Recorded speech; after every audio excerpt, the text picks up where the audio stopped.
जहां भी एक बार शब्द आया है। आज माता ने सुंदर श्रृंगार किया, व्यास गद्दी पर बिठा दिया, हाथ जोड़ कर कहती है, बोले महाराज उपदेश करिए। ये जो 5 कर्मेंद्रियाएं ना, ये सब मुझे अपनी अपनी ओर खींच रही हैं, क्या करूं?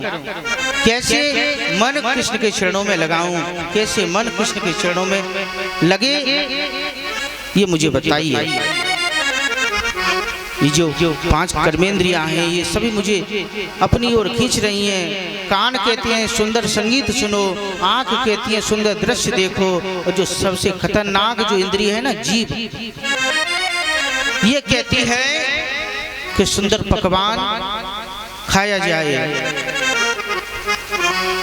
कपिल भगवान कहते हैं, बोले माँ अपनी इंद्रियों का समस्त मुख कृष्ण की तरफ मोड़ दो।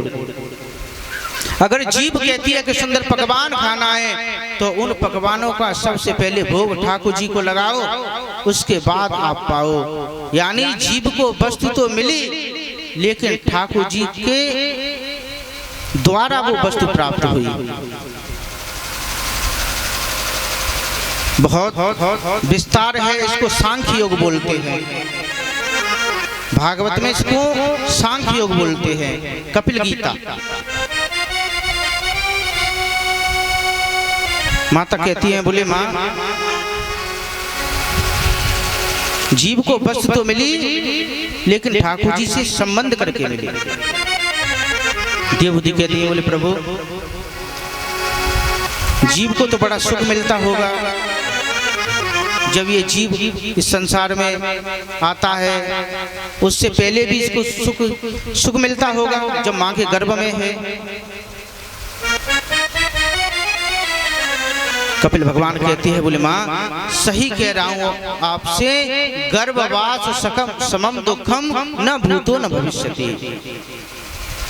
जितना दुख गर्भ में मिलता है ना जीव को, उतना कभी नहीं मिला।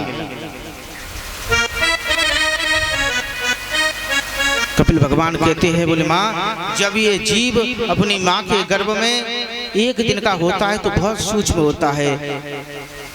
1 महीने का जब हो जाता है तो थोड़ा और बड़ा होता है। जब 3 महीने का हो जाता है तो इस जीव के सर का निर्माण होता है। जब 7वें महीने का हो जाता है तो इसको बाहर की सब बातें सुनाई पड़ने लगती हैं। जब माताओं के गर्भ में बालक हो और 7वां महीना चल रहा हो, उस समय माताओं को विशेष ध्यान देना चाहिए। बाहर की सब बातें वो सुनता है। कपिल भगवान कहते हैं, बोले माँ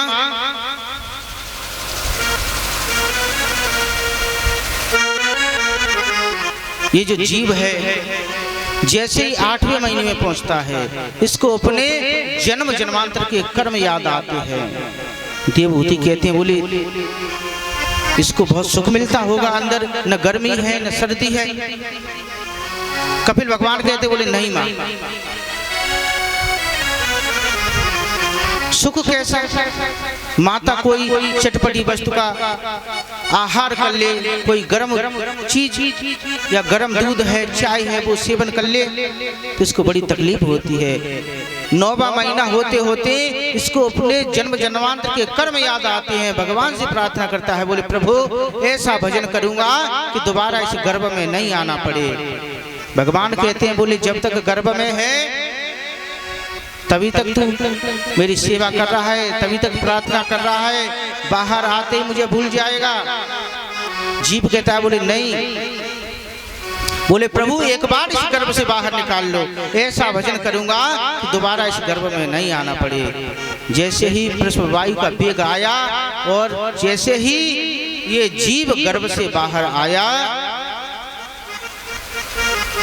देवहूति कहती है कोई बात नहीं, अब सुख मिलेगा। गर्भ में दुख था, अब सुख मिलेगा। कपिल भगवान कहते हैं, कहाँ सुख है माँ? छोटा सा बच्चा चारपाई पर डाल दिया, खटमल खा रहे हैं, भूख न होते हुए भी उसको दूध पिलाया जा रहा है, कहाँ सुख है? और एक बात सही कहूं, संसार में सुख है ही नहीं। दीन कहे धनवान सुखी, धनवान कहे सुखी।